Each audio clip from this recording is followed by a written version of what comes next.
Well, for some analysis, we're now joined by Professor Nader Hashemi, who's the Director for the Center of Middle East Studies and Professor of Middle East and Islamic Studies at the Josef Korbel School of International Studies at the University of Denver in Colorado in the United States. Thanks very much indeed for joining us. This flare-up that has been taking place since Friday, do we know its origins? Well, roughly a week ago, Israel arrested a prominent leader of the Palestinian Islamic Jihad in the West Bank, claiming that he was planning an attack.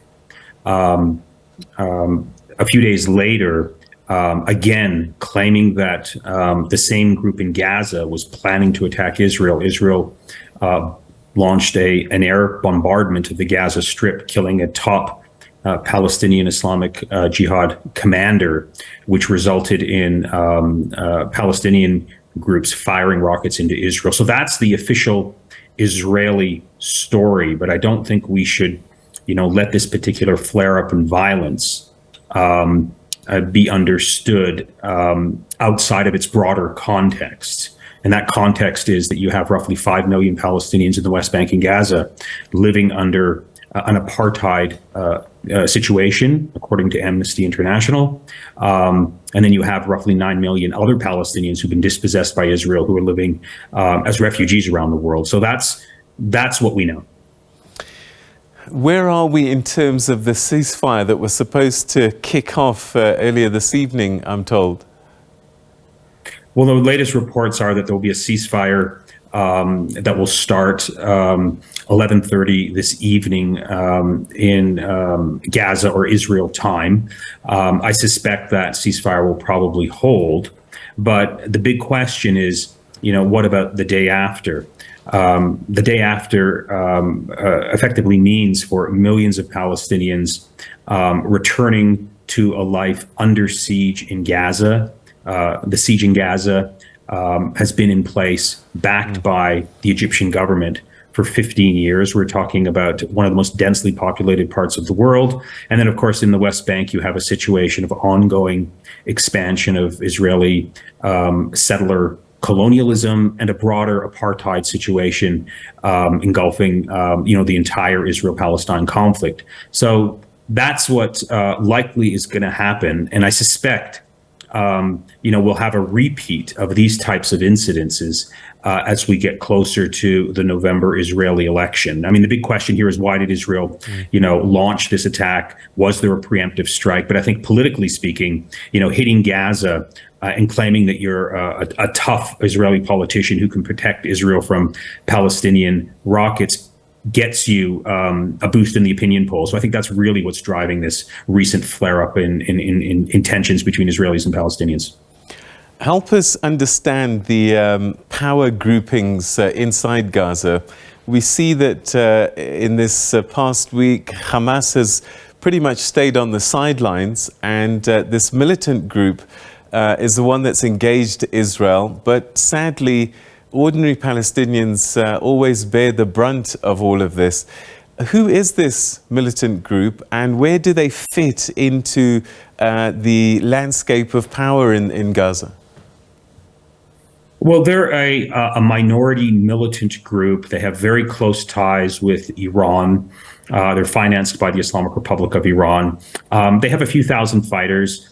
They're much smaller militarily compared to Hamas, which dominates the Gaza Strip and has significant support in the West Bank as well. But they're a separate group. They have their own command and control structure.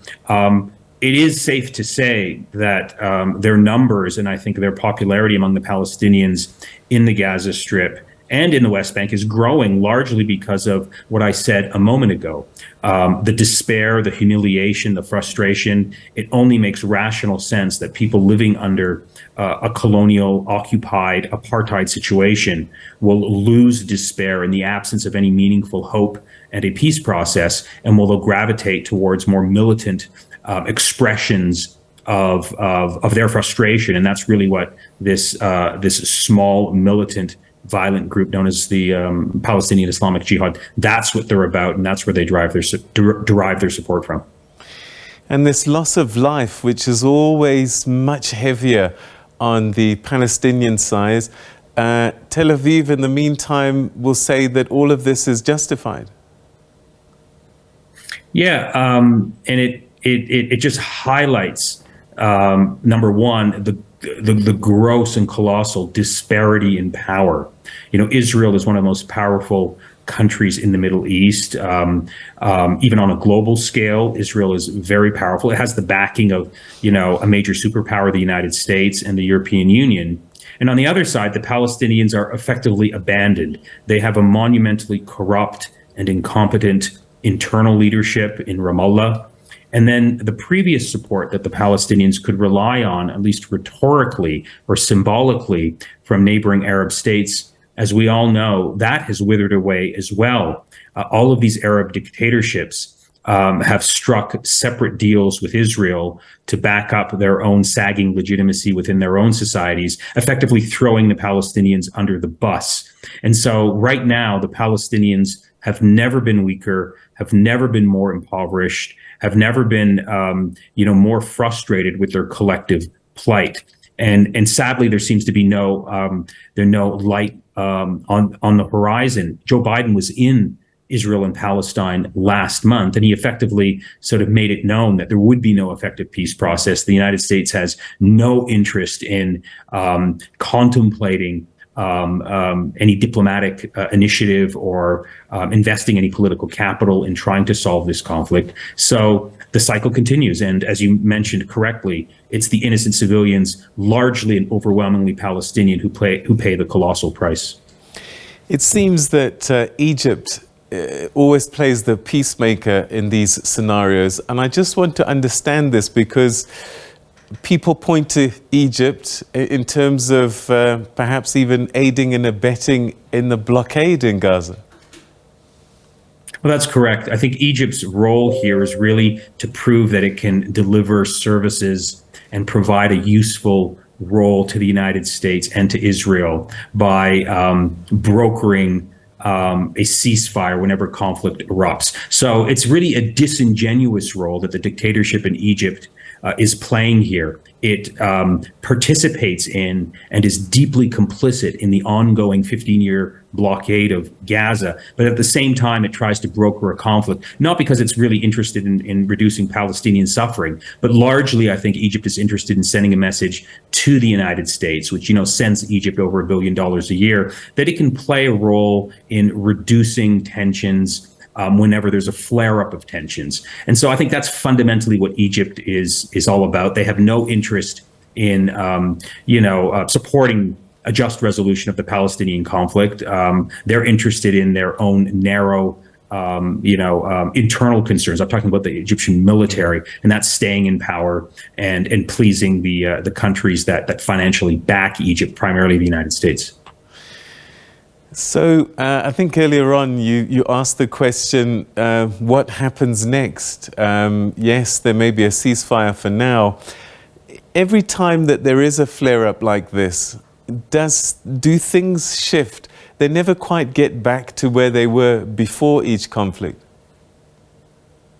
Well, they do sort of return to conditions before the conflict, but things get collectively worse for the Palestinians. Number one, they lose many lives. You have destroyed buildings. I mean, there's still, many of the buildings that were ruined and destroyed in the May 2021 conflict have still not been rebuilt, in part because, Gaza is under an Egyptian and Israeli siege. So things return back to sort of normal in the sense that there's no, cross-border fire, but the Palestinians sink into deeper misery, particularly in Gaza. We're talking about a 15-year siege. We're talking about 2 million people living in an open-air prison with no sign of hope, no sign of sort of, a light at the end of the tunnel. If you look at the internal sort of reports from Gaza, large scale, reports of mass misery, rising suicides, deep despair. And how can you blame, the Palestinians from feeling that way, given the last 15 years of Israeli siege, and critically, the absence of any sort of peace process that can give the Palestinians a sense of hope. So these are the dark days of Palestinian history. The only positive thing that I can say that the Palestinians can take maybe a little bit of hope from is that global public opinion, including in the United States, and particularly within the American Jewish community, that has shifted significantly. It hasn't filtered its way up to politicians and to changing Western policy. But it's pretty clear, if you follow the debate, that global solidarity is on the side of the Palestinians. Israel now is widely viewed, including, by the way, by the South African government, as an apartheid state. And so the moral claims and the general solidarity of the average person, in global civil society, in a human rights, group is with the Palestinians. So that's a significant shift. But, politically speaking, and in terms of a just and lasting resolution of the conflict, there's no sign that that's going to happen anytime soon. Professor Hashemi, it's always great talking to you. Your insights are greatly appreciated. Thank you so much for joining us. Thank you. All right, that's Professor Nader Hashemi, who's the director at the Center for Middle East Studies, speaking to us about this conflict that's been raging in Israel and Gaza in the recent week. And there is a hope and a belief that a ceasefire will kick in this evening, and we'll be monitoring that story for you.